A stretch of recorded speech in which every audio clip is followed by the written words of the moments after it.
heat in your womb, which is really uncomfortable. We usually are afraid to sit like with friends because I might make myself dirty. Your period pain, we go through a lot, like the pains. We don't even know what to do, but to ease the pain, I just drink hot water, sleep, and then when I wake up, I become very better.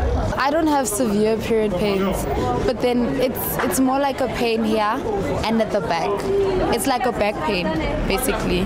And then it goes on, well, with me, it goes on like for the first few days. Period pains are something that we know each and every girl experience, but then it's different. Mine are so painful in such a way I spent maybe 2 days in bed, then maybe have pills. One thing I can say is that you are very sensitive and sometimes you become moody and you don't want people close to you. You just want to be alone. Yeah. The pain, it's unexplainable. You don't even know where to explain it. But hey, we survived the pain and we're still here. So menstruation is a normal part of the female reproductive cycle. However, the degree of discomfort caused by a period and the amount of menstrual flow vary considerably amongst individuals. For some, it's just a minor inconvenience, but for others, it may be a major impediment to normal living. Now, most women experience heavy menstrual bleeding at some time in their lives. But when and why does it become abnormal and a cause for concern? Well, stay tuned because today we discuss abnormal uterine bleeding. Our guest today is a specialist obstetrician and gynecologist, and she'll help us learn more about normal menstrual bleeding, when and why it becomes abnormal, and when it is necessary to consult a doctor. And we'll also be joined by founder of Project Dignity from our Devon studios to tell us more about the subs and pens and peds idea. Now, be part of this show by asking the panel some questions or simply sharing your views with us. The number to call in that case is Johannesburg 714-6918 or 6919. You can also tweet us at SABC Health Talk or simply just interact with us on our Facebook page, SABC Health Talk. So sit back, relax, and learn from this bumper show ahead, coming to you just after a short break. I'm Dr. Salomon Daum, and this is Health Talk.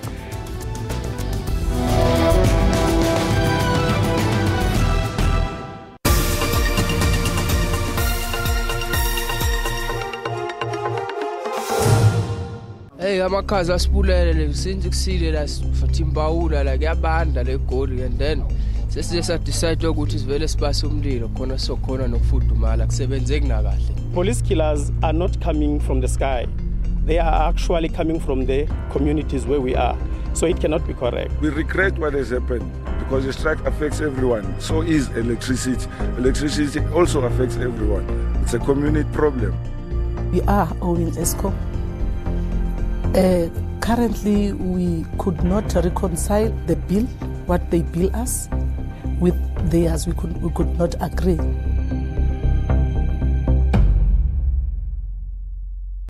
Need to know more about the markets? This is where it all starts, at the SABC's headquarters in Auckland Park in Johannesburg, South Africa. Our team work tirelessly to make sure you are on top of the markets. We analyze, report, crunch the numbers, call in the experts, package the news, and bring you critical global market updates from the JSE.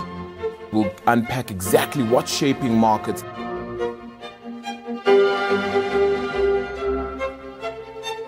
They are in tune, and they are your team making sense of the markets every day on SABC News.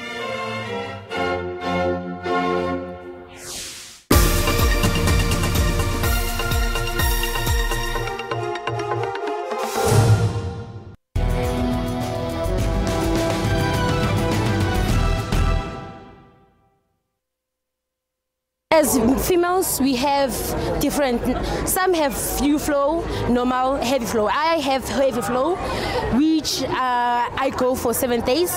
And a heavy flow, like you should be always clean. I do have a heavy flow, but like I'm used to it now.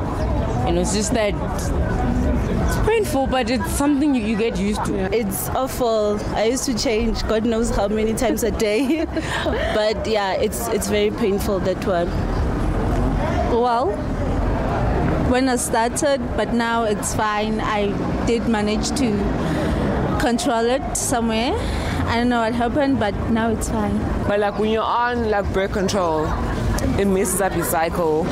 So I was on the injection. After the injection, I went onto the implant, and then I went back to the injection, then I went to pills.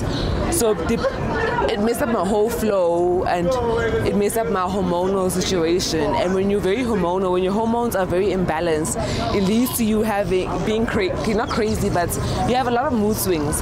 Like you find yourself, you wake up, you're happy, the next thing you're depressed, the next thing you're excited, the next thing you're angry. It's just a big mess, like with the whole flow thing. But now that I'm off the hormonal stuff, I'm okay. The only issue that I had was PMSing. PMSing and the hormonal stuff. Well, let's learn more about this. Menstruation is a major stage of puberty in girls, and it's one of the many physical signs that a girl, is turning into a woman, they say. Now, it can be a source of confusion and anxiety in some young girls, and often some anxiety for some parents, in fact. So, to tell us more about this is our guest, and it's a great pleasure to welcome Dr. Lusanda Shimanga Matsuse. I always struggle with this. Dr. Lusanda Shimanga Matsuse, who's a specialist obstetrician and gynecologist based at Charlotte Maxeke Hospital. Welcome to Health Talk once more. Thank you for having me. All right. Yeah. Let's start from the beginning. Yes. Before we start talking about this being hormonal and PMSing stuff, what is normal menstruation? Let's just understand what the normal cycle is. Okay. So when we look at menstruation, first of all, menstruation is release of the endometrium, the lining of the womb, every month in a woman of reproductive age. Right. And it's important that I say reproductive age, and we'll pick up on that later on in the show. So when we look at menstruation, we look at the cycle, which basically means how often do you menstruate, right? So how often do you go on your period every month? Right. So that can vary between 21 and 35 days. And I always say to the patients who say, no, I get my period every month on the same day, but it doesn't really happen like that because there are different days in a month. Right. And then we look at the average time of bleeding. Right. And that can vary between 3 days and 7 days. Okay. Right. So we've got the cycle, which is every month, and it happens between 21 and 35 days, and then the average number of days bleeding.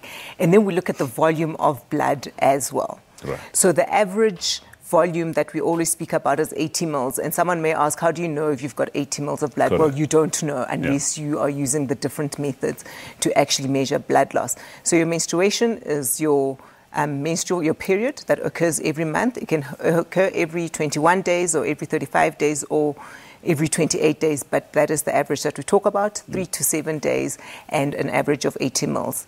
Anything above or below that we consider abnormal. Okay, we're going to come back and talk about what actually happens in the womb. Right. But let's just start talking about when it starts, the age that it starts and the age that it stops. Is there an average, or is it something that's fixed? Well, the nice thing about medicine is that there's nothing that's really absolute, right? So we do work in averages. So when your period starts, we call that menarche. Right, in Women's Month, menarche. Right. And usually that happens from the age of 11. But that's not to say that a lady or a young girl can't get her period at the age of 10. Right. And there's also been girls who've gotten their period at 9. So parents of young girls around the ages 10 shouldn't get surprised. They must actually start, because, first you go through puberty. Right, and that's all part of the pubertal growth. Right. Okay, and then precocious puberty, and a topic for another day, but then that below the age of 8, then you must really start worrying. But average age that we talk about is around 11. And obviously that will differ based on your population, genetics. Right. So it's always nice to know, to ask when your mother got her period, when your sister got her period, then you more or less have some sort of an idea. Okay, right? So practically then, what does it mean that a young girl has started her periods in terms of pregnancy? So what it means is that you do have a potential to fall pregnant. Right. The reason why I say potential, because in order to fall pregnant, you need to ovulate. And what we know about these young girls, initially in the beginning of their menstrual cycle or their menarche, they have anovulatory bleeds. Right. So their body is still basically trying to adjust to this whole change of this hormonal change, if I can put it that way.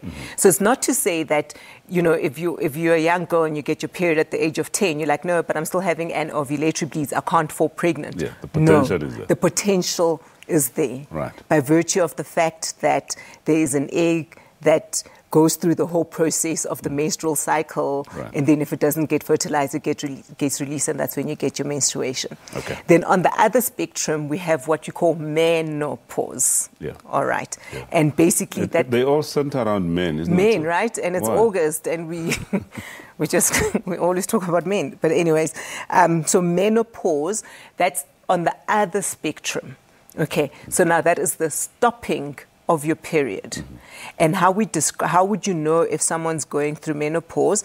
You have a year of no menstruation whatsoever. Okay, so if you have an older lady who hasn't had her menstrual period for a year, then we say menopause. Okay. And then... Right. Okay, yeah. Yeah, so let's get back to the cycle then. Okay. To describe exactly what happens, you know, there was mention of, you know, hormones and people becoming hormonal and that sort of. Just take us through the control. What is the role that hormones play in the cycle, and let's get rid of some myths. Okay. The blood that comes out, comes out, is it dirty? Is it dirt? Okay. So the main hormones that we have in a woman during her menstrual cycle is estrogen and progesterone. And those are important in that the estrogen builds up the lining of the womb, okay? And the progesterone thins out the lining of the womb. So during various physiological processes, you get a surge. In other words, you get an increase in estrogen, and then you get that build-up of the womb. All right? And the whole point of that is to basically prepare the womb for conception should someone fall pregnant. Right. So we know that there's an egg that is released and so forth, and then obviously through sexual intercourse, then if that gets fertilized, then you've got a nice home for your egg to mature. Okay. Right. But if that doesn't happen, then that egg gets released, okay? And then you get an increase in your progesterone, right, your progesterone, which basically shades the lining of the womb, okay? So, and is that where the blood is coming from? And that's where the blood comes from. Right. So the notion of it's dirty blood is not entirely true. It's just cells that were supposed to be part of a bed, you know, for an egg to be fertilized that did not get utilized, and therefore it passes because it has to go somewhere. Yeah, so it's clean. Right. It's not clean blood. All right, let's take Mbali on the line from Springs. Mbali, welcome to Health Talk. Is Mbali there? No, Mbali is not there. All right, let's carry on then. Okay. So we're talking then about, you know, obviously the blood that's coming out, where it comes from. It's not dirty blood, as it's you know. Yeah. Then there's some terminology that is used to describe the flow. Okay. You hear metrorrhagia. Just take us through, and the other part of it is the pain associated with the bleeding. Okay. So the old terminology that we used to speak about, the metrorrhagia, menometrorrhagia, I know when I give students a TAT, I'm like, guys, I don't even know the terms anymore, and I don't even know what they mean. Yeah. But basically now the terms that we use is heavy menstrual bleeding. Right. Right. Yeah. Or abnormal uterine bleeding with heavy menstrual bleeding, and then you describe what actually happens. Okay. Right. Because there's bleeding that you can get between your periods, and there's just bleeding that you get while you're on your period. And then we'll describe that as heavy menstrual bleeding. Okay. And that abnormal uterine bleeding is essentially what we're talking about today. Yes. I believe Mbali is back with us. Mbali, welcome. Mbali, are you with us? We seem to be having a challenge. Mbali, are you there? All right. Mbali is not there. All right. All right. I think on this point, before we start talking about abnormal uterine bleeding and what have you, let's just go for a quick break. When we come back, we now get deeper into the subject, abnormal uterine bleeding. Please stay with us.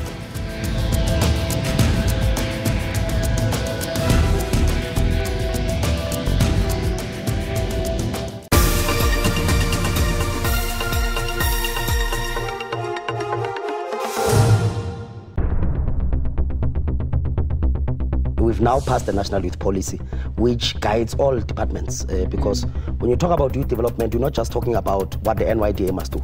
It's what every other department must do. Sports and recreation, social development, the police, and everybody else. We need a solution.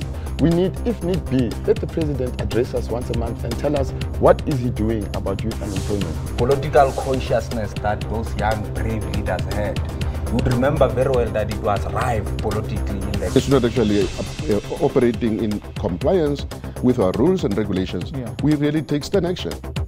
We all have a responsibility as South Africans to play our part in strengthening our democracy and building an ever better and prosperous South Africa. Join your host, JJ Tabani, on Frankly Speaking every Sunday at 8:30. I always say entrepreneurship are those that see opportunities where others don't. You can't give me a bad deal. You can't cheat me. Because I'll read my own contract. I know what's going on in my contract. But I've never been afraid of a challenge. I'm one of those people.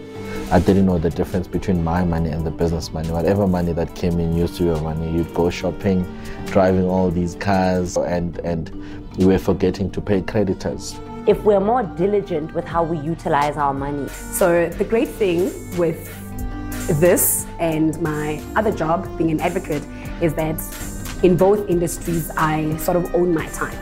Today, we're doing inner city buildings, we're doing commercial projects, and we're doing property development even within the township scale, and even now going to the extent of now even establishing offices in the States to be able to raise capital to invest in Africa. Keep it locked to Bupilong every Saturday at 5:30.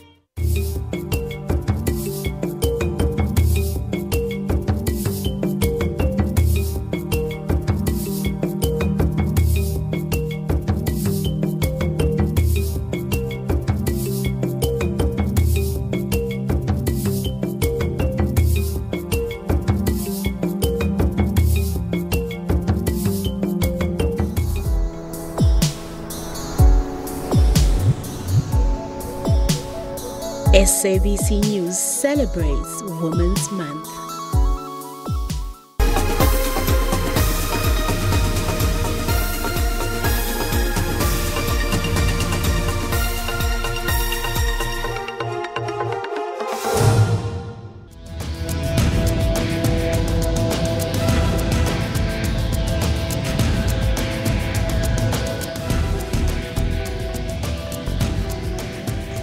Welcome back. So it is said that many women experience heavy bleeding in the last 2 to 3 years before menopause or in the first few years after menstruation begins. Well, to tell us more about that is our special guest, Dr. Lusanda Shimange Matsuse, a specialist obstetrician and gynecologist based at Charlotte Maxeke Hospital.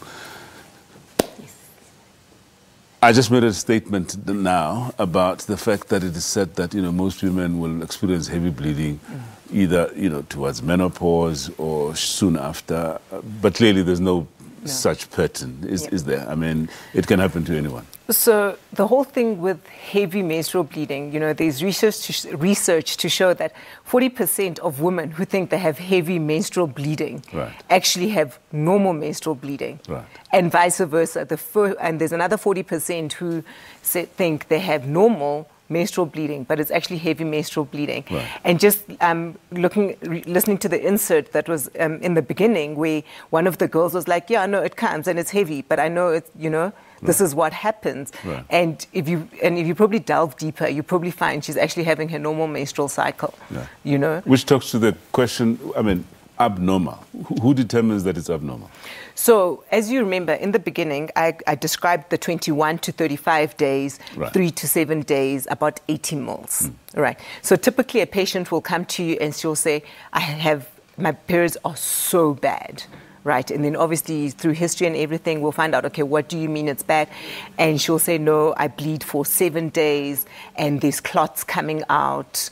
And maybe sometimes I have pain. So that should obviously ring alarm bells. So there's different things that we look at when a patient comes in complaining of heavy menstrual bleeding. Okay. So it's not just what the patient perceives to be abnormal, but it needs to be confirmed by a clinician. All right. So what causes then abnormal uterine bleeding across women? So when we look at women of reproductive age, so in other words, women who have a potential to fall pregnant, right, we look at structural causes and we look at non-structural causes. Okay. Yeah. So in the younger women, the main one that I can really allude everyone to is fibroids. Okay, and that's growths in the womb. But there are other causes such as cancer and what we call adenomyosis and polyps, which is all just things happening, different structural things that are happening in the womb. And then on the other side is the non-structural causes.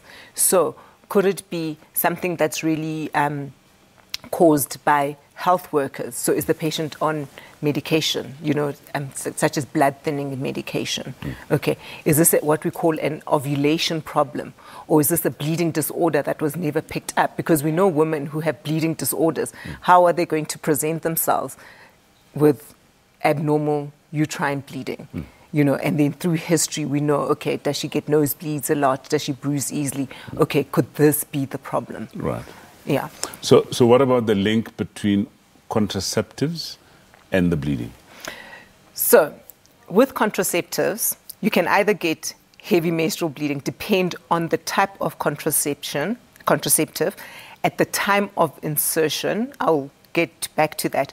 Or you actually just get normal cycles that happen every month and you get less bleeding. Or you just don't get, because remember, when we say abnormal, it does not necessarily mean heavy menstrual bleeding. It could also mean you get your period maybe once every 40 days or 45 days and you only go for 1 day. That is also abnormal. But it's important for people to develop, to know what their own pattern is. I always advise ladies to keep a menstrual diary so you know what your normal is, because we're not all going to have the same normal. So in terms of contraception, yes, there are some contraceptives which will actually take away your period completely.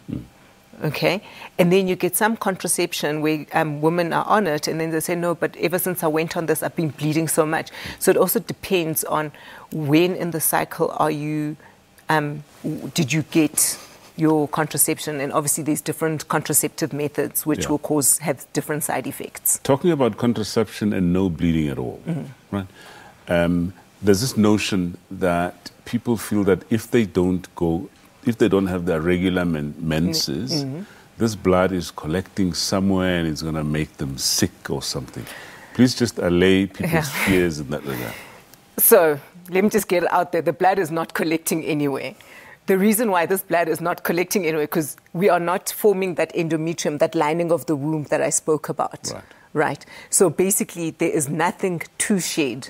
So every month, actually, nothing happens in your body because of the hormones that you are getting, external hormones that you are getting. So they actually just prevent the whole physiological process. So there's no blood collecting anywhere. You don't feel extra dirty because now you're not having your period. And it's just, we've just stopped your period medically. And it's okay. Okay, we're still on causes. There's this issue called post-coital bleeding. Yes. Just take us through that. Whether or not it's normal or abnormal, should people get worried about it? Okay. So post-after coitus is sex. So post-coital bleeding is bleeding after sex. Should you worry about it? Yes, you should. In that, could you have a cervical lesion that is cancerous and every time with contact, it bleeds, right? And then so once you've been investigated and have excluded cancer, should you worry about it? Let's look at your age. How old are you? Are you an older patient who does not have that hormone estrogen which lubricates the vagina and therefore with sexual contact there's a bit of trauma, okay? Or are you a Virgo intacto patient, in other words, someone who's never had sex before, now you're having sex for the first time, and then you have the breaking of the hymen, and then that trauma causes you to bleed? Or is there an ongoing infection there, right? And then that lining of the vagina basically is already traumatized. The integrity is already spoiled, so that because whenever you have sex, there's micro tears that actually happen, right? And then the bleeding is a result of that. So if anyone does have postcoital bleeding, obviously you must monitor it, but most importantly, you must go to a healthcare worker to get it investigated, to at least exclude cancer and possibly arrive at the cause. Because if it's an infection, it's just a matter of treating and you are fine. All right. So lastly, before we leave this, let's talk about this condition called endometriosis. Yes. And the bleeding. Yes. What is the link there? So with endometriosis, basically, just to get it out there, it's more common than we think. 1 in 10 women have endometriosis, right? And basically, it has a whole host of symptomatology, right? From the pain, infertility, and so forth. But you also have erratic bleeding, and with that erratic bleeding, you'll have pain during your menstruation. So you'll have people who have heavy menstrual bleeding, right? But then you also have to ask yourself, is there something else going on? Because it's not typically a recognized cause of heavy menstrual bleeding. Because with endometriosis, we focus more on the pain, the painful sex, the painful periods, the inability to fall pregnant. But should someone with endometriosis have, and we know that they have irregular menstruation, is to also just look for something else that is causing the possible heavy menstrual bleeding. Okay. So just in general, in terms of management, we'll get deeper into this. Yeah. Is it something treatable? Abnormal uterine bleeding? Yes. Yeah. No, it definitely is. Obviously, we have to find the cause first. Right. Okay, we have to find the cause. And depending on the cause, we can treat it medically, we can treat it radiologically, or we can treat it surgically. Okay, so in other words, if it's something like fibroids, it's just a matter of ascertaining what the woman's wishes are and what really, does she still want a family or she doesn't want a family. Okay. And then obviously there's different treatment options for that. If it's a cancer, there's different options for that. If it's a bleeding tendency, then she gets seen by the hematologist and then we monitor her. If it's an ovulatory problem, then we put her on hormones to basically regulate her cycle. So it just really depends on the cause. Okay, let's just pause there because we're going to come back to that, talk about all treatment options, including all other stuff that we're going to focus on, in the younger female, just after the break. Please stay with us.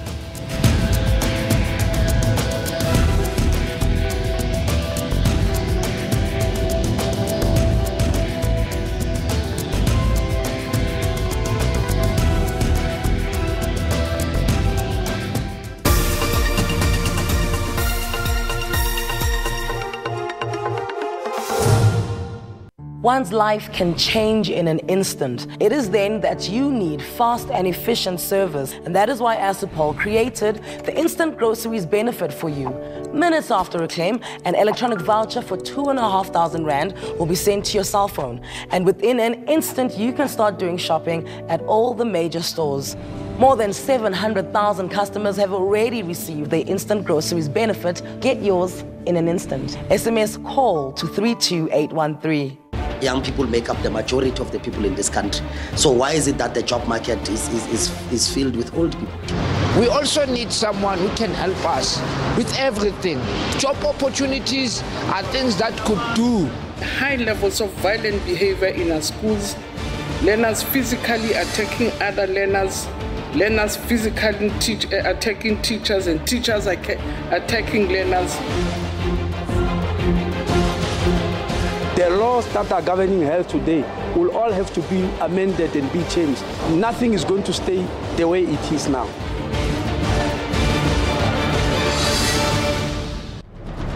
Special assignment. Crime keeps the society in terror and pain. Why so? If someone phones me, tells me, okay, look, I need a solver, and I get you all driving, I'll take it. What pushes normal people to be so hard, heartless, and brutally kill one another? The other side of it could be more for their own psychological need. It might be part of a sexual fantasy that they have. It could be about power and control. After proper investigation is followed, the perpetrator gets arrested. It's quite a massive process. And ultimately, they will pay payments. I think justice is served. Emotional scars remain. We would pay any price to get him back, and the sad reality is that it's gone. Special assignment. We unravel the truth every Sunday at 21:30.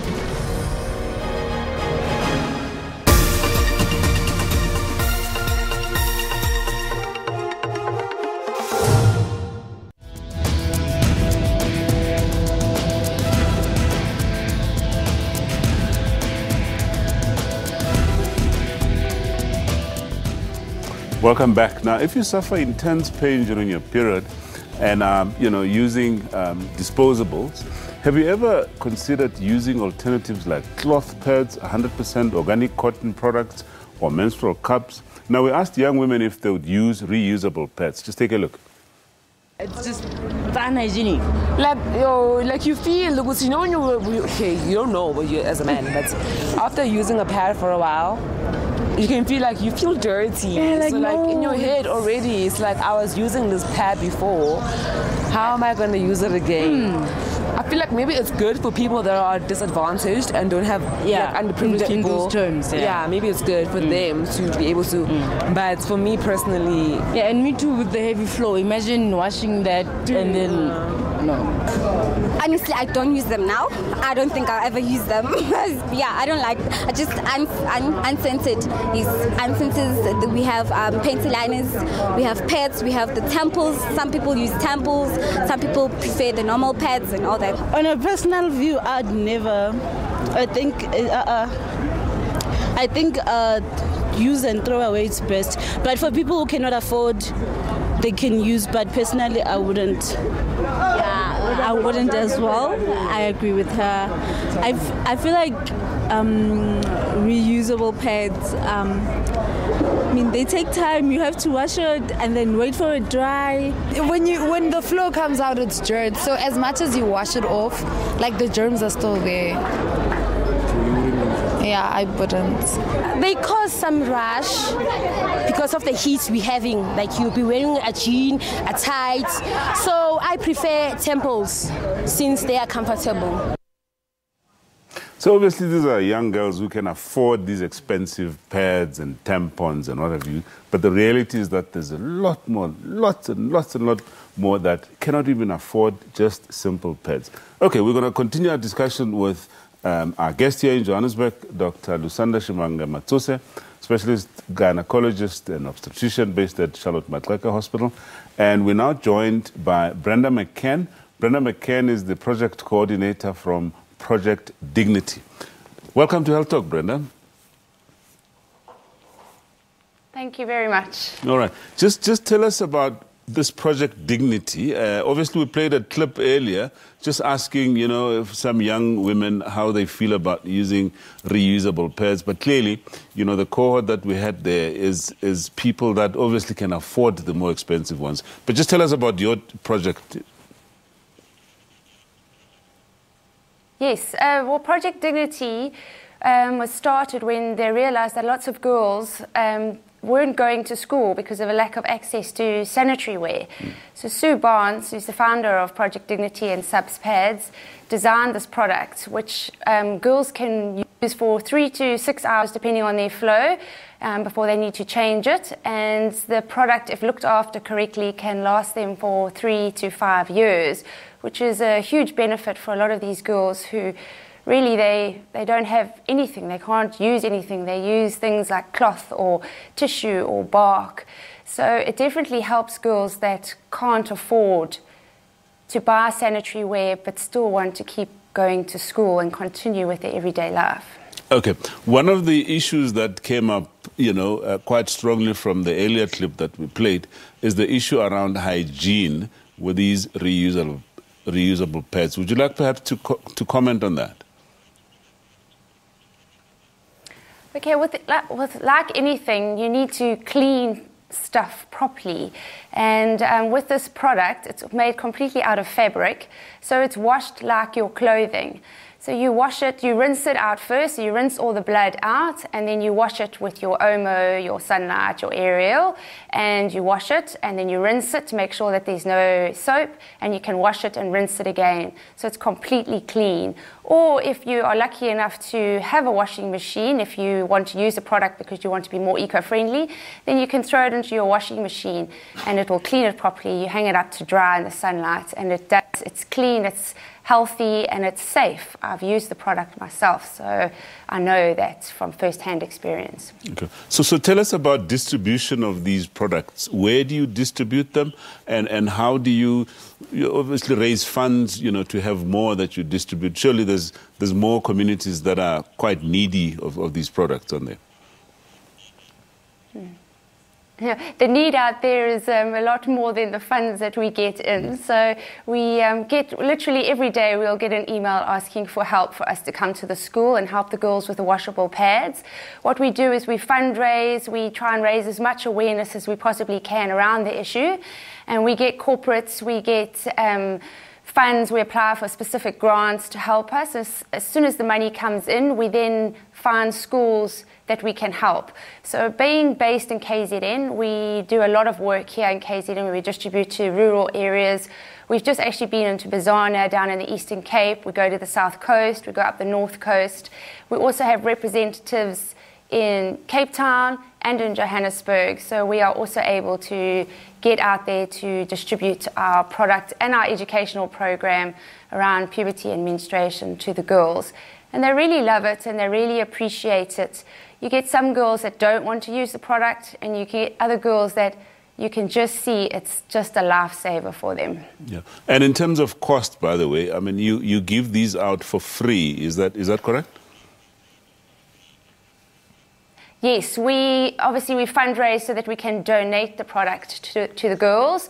Our most popular product is our Subs 2-pack, which comes with 2 panties and 6 washable pads. So the pads clip onto the panty. And that comes at a cost of 190 Rand a pack. But it will last a girl for 3 to 5 years. So the initial outlay to the fundraiser is high, but it will last the girl for a significant amount of time. Okay, so we had that you have Subs pads and Subs pants. Can you just tell us the difference between those two? Okay, well basically the panty has a clip on it so that the pad can clip directly onto the panty so it doesn't move around. And I can show you here. So this is your pad. And these are the panties. And the pads clip directly onto the panty. So it's like a wing. Okay. It keeps it secure, keeps it in place so the girl can move around, carry on, and do everything that she normally does. And then when she needs to change it at school, she takes it off. And inside the pack are Ziploc bags, which she can then put the soiled one in and take it home and wash it when she gets home. Okay. And for how long can she keep the pad on her?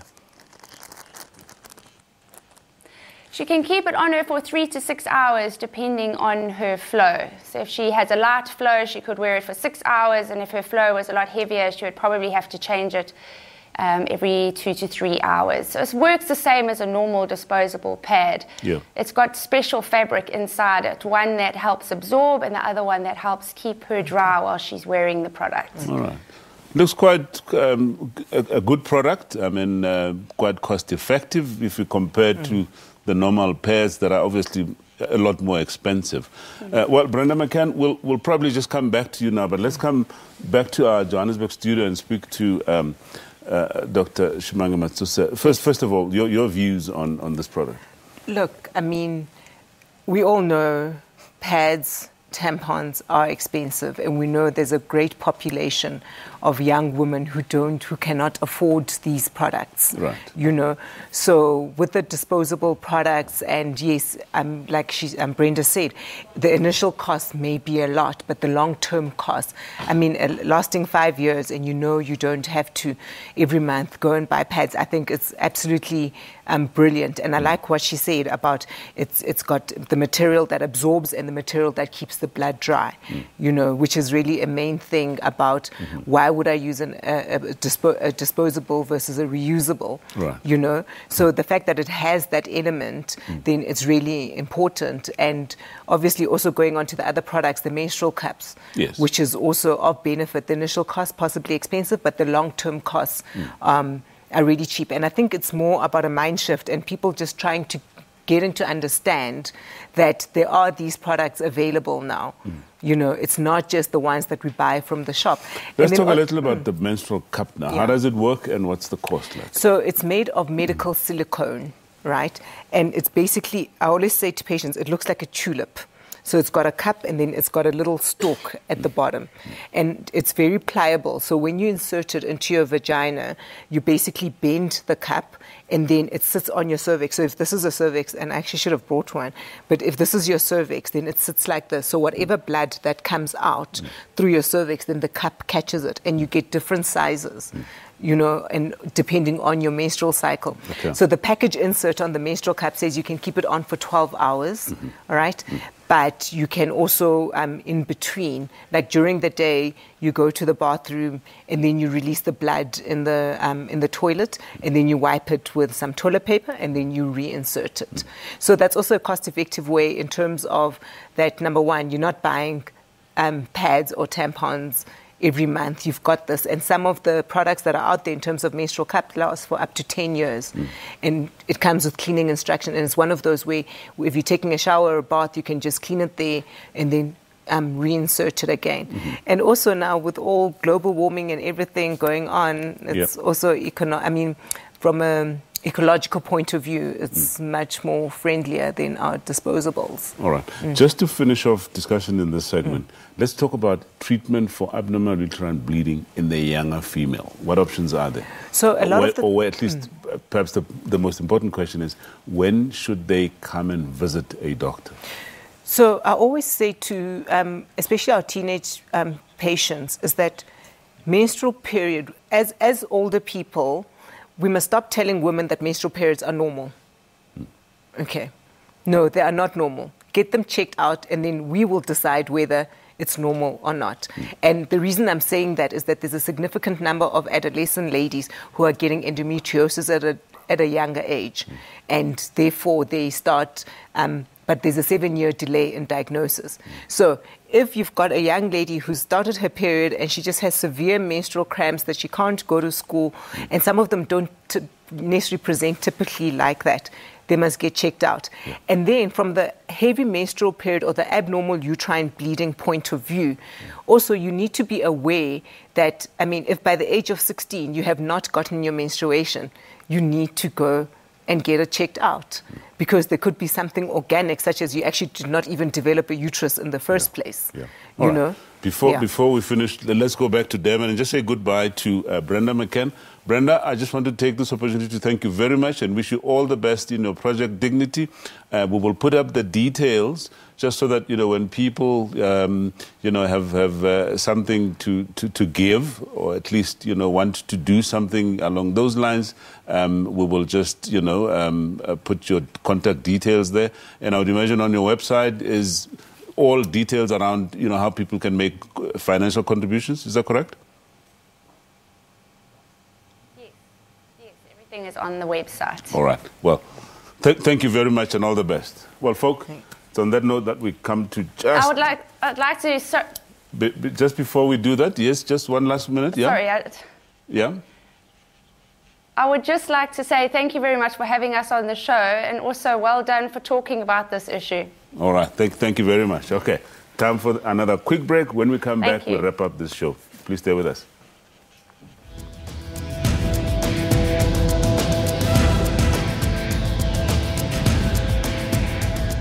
We are tired and we want people to take action. We want government to take action, because women are being raped, women are being killed, women are being sexually and physically abused every day. Children are going missing.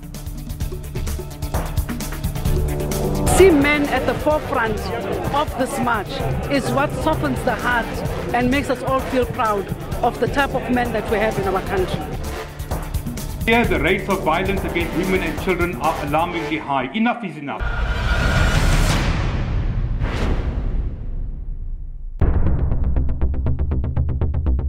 We've now passed the National Youth Policy, which guides all departments, because when you talk about youth development, you're not just talking about what the NYDA must do. It's what every other department must do. Sports and recreation, social development, the police, and everybody else. We need a solution. We need, if need be, let the president address us once a month and tell us what is he doing about youth unemployment. Political consciousness that those young, brave leaders had. You would remember very well that it was rife politically. It's not actually operating in compliance with our rules and regulations. We really take stern action. We all have a responsibility as South Africans to play our part in strengthening our democracy and building an ever better and prosperous South Africa. Join your host, JJ Tabani, on Frankly Speaking every Sunday at 8:30.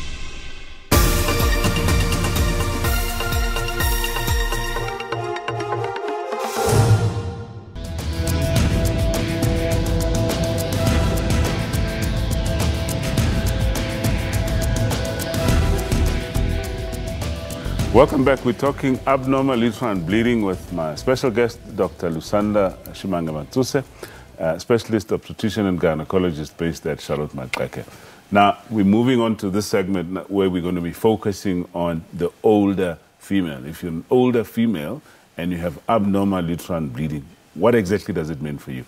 Let's put that question to Dr. Shimanga-Matsuse. Now, let's start talking about, let's just remind ourselves about possible causes of abnormal uterine bleeding in the older female, and perhaps you might want to start talking about what we mean by the older female. Okay, so the older female, and unfortunately this is going to come as a shock to some of the females watching this, anyone from the age of 40 who stops having her period is possibly going through what we call the climacteric phase, which eventually will be menopause.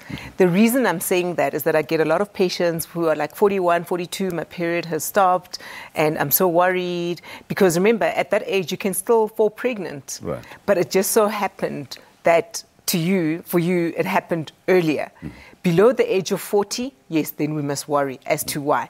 But we also know that the average age of menopause, they give a figure of 51.2 or 51.3, somewhere along there. But we normally expect women above the age of 50 to go through the menopause. But it's also possible that it happens in your 40s as well. Can it happen much later than 50 years? Look, 51, 52, 53, 54... it can happen. Right. And remember, initially I said a cessation of periods for a year. Then we say, okay, that woman is postmenopausal, and then we'll say the years of menopause. So she'll say, no, I stopped having my period in August 2017 or July 2017. I haven't had anything. She comes and sees me, and then I'm like, no, actually. Then obviously there's blood work that you can take, and we say, okay, fine. Mummy, the time has arrived, And why is it important for women to know that the time has arrived? Because a lot of women are like, oh, at least finally, now my period has stopped. I've been just having my period, I'm done. But what's important about that, remember, when you stop having your period, then the hormones that would normally cause your period are no longer there. Right? So you don't have that estrogen to protect your bones. Okay, you don't have cardiac protection. I suppose that leads us to the other symptoms associated with menopause. When will you know that my period just stopped for a while, or when will you know that, oh, no, this is in fact menopause? So the typical symptom that women will complain about is that they have what we call hot flushes or hot flashes, depending on where you are in the world. And basically, those are those women who just really get hot, and then they're like this all the time, and they just want to just get naked, Like we're here under studio lights, and it is relatively hot. But that woman who's got hot flashes, to her, she'll be beyond that hot wish, So that is the typical symptom that patients complain about. But what they don't know, or what they may not be aware of, and up until you start asking them questions, is, are you forgetful? Are you sad that the kids now, that whole notion of empty nest syndrome? Are you sad that now the kids have left and you're by yourself? And then there's also the physiological, the other pathological part, where now you're prone to having fractures, broken bones, because you don't have that estrogen to protect you, or you get cardiac disease. Okay. So let's just get back, or we'll come back to the issue of menopause and what happens afterwards. Sticking on to abnormal bleeding, just before menopause now, what are the common causes in that, let's say, middle-aged woman? Okay. So in the middle-aged woman, cancer, cancer, cancer, cancer. That's what we worry about. So if any woman above the age of 40 has some sort of erratic bleeding that is not in keeping with her normal bleeding, right, we need to investigate and exclude cancer, be it cancer of the womb or cancer of the mouth of the womb. We need to investigate that. Right. Right. Then there's a concept of, okay, a lady stops the bleed, stops, having a regular period for, say, 2-3 years, and out of the blue, she bleeds. Right. Right. So that can cause a great distress to any woman, because now you've been told, you went to the clinic or you went to the doctor and you've been told, this is it, you know, because we know every time we bleed, we lose the little ovaries, if I can say it that way. So now you should not actually have a bleed. So that's what we call post-menopausal bleeding. Okay, so bleeding after the menopausal stage. So even with those patients, most importantly, we need to exclude cancer. Cancer. There may be times where you have to, when you take history and you find out, you ask the patient, is she still sexually active? You know, because remember now you don't have that estrogen anymore, so you don't get a well-lubricated vagina during sexual intercourse. So there could be that trauma as well. Right, that could cause you to bleed. But most importantly, take-home message, if you've stopped having your period for over a year and all of a sudden you have that erratic bleed, you need to go and see a health worker and they need to exclude cancer. Okay. Yeah. And obviously it means any time after menopause, including the elderly. Including the elderly. So Ugogo, who's 88 years old, who starts bleeding, must go and find out why is she bleeding. Because we told her that you've reached that point in time of your life where you're not going to bleed anymore. And now all of a sudden you start bleeding. Right. We need to investigate that. So let's just then talk about, some of the treatment options that may include a hysterectomy. Under what circumstances would a woman be told that, look, you need a hysterectomy? Or removal of the womb, by the way. Yes. Yeah. So hysterectomy, removal of the womb, as you say. So with regards to a hysterectomy, it's not a light operation. It's not like you're going to go and get a tooth extraction or, So if you're going to remove your womb, number one, where it's more of a definite option is if you've got cancer in any of the organs in the womb. So lining of the womb, endometrial cancer, or the mouth of the womb. But other than that, if it's a benign, so in other words, does not have cancer in a younger patient, ideally you'd want to treat that cause of the abnormal uterine bleeding. Right. But if it's an older patient who's say like 49 and she's got these massive fibroids, she's had all her babies, and they're causing her, the bleeding is causing her great distress, then yes, then you can take out the womb. But it's not that every patient that comes in now with heavy menstrual bleeding, we're like, oh, it's causing you problems, let's just take out the womb. Yeah. No. All right. Yeah. Anything to worry about for people who've had their wombs removed? Because there's this notion that, they're not normal women anymore and that sort of thing. I think, it's that whole thing where if I've got my uterus, then I'm more of a woman. But I think being a woman is also a personal thing because, you get women who are born without wombs. They're not aware up until they come to see us. And then we tell them, listen, your womb actually never developed, And I think, you should not feel any less of a woman because you don't have a womb. Yeah. But some of the problems, it depends. Are we taking out the womb with the ovaries? And then that pushes you into menopause, and we call that surgical menopause. Are we just taking out the wombs? And because there is some sort of blood supply that's compromised, so you'll go into menopause earlier than you would if you had your womb. But everything else, that, sex is different, and ever since I removed my womb, then I've got acne and all that stuff, no.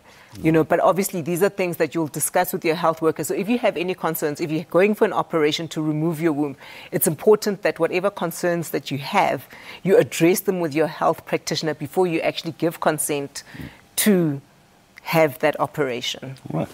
So I guess the final word about abnormal uterine bleeding is that it's a condition that is treatable and or controllable. Yes. Provided, as soon as you discover any signs, abnormality that says, no, this is a deviation from the normal, you visit your own doctor. And the other thing is any woman of reproductive age, just get into the habit of keeping a menstrual diary.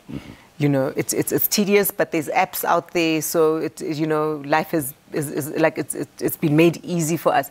Keep a menstrual diary so that you are aware of what is normal for you, not for your friend, for you. And should you deviate from that, then at least you know. And it also makes it easier in terms of making diagnosis when the patients come to us. Well, Dr. Lusanda Shimanga Matsusa, thank you so much for your very, very informative contribution to the show. Well, folks, this is all we have for you today. And we are really thankful to those of you who've really been watching our shows all the time. We seem to have had a challenge with our call lines today. But anyway, we thank you for your loyalty. Now, see you again next week, same time on SABC. I'm Dr. Salamutang, and until then, please do take care.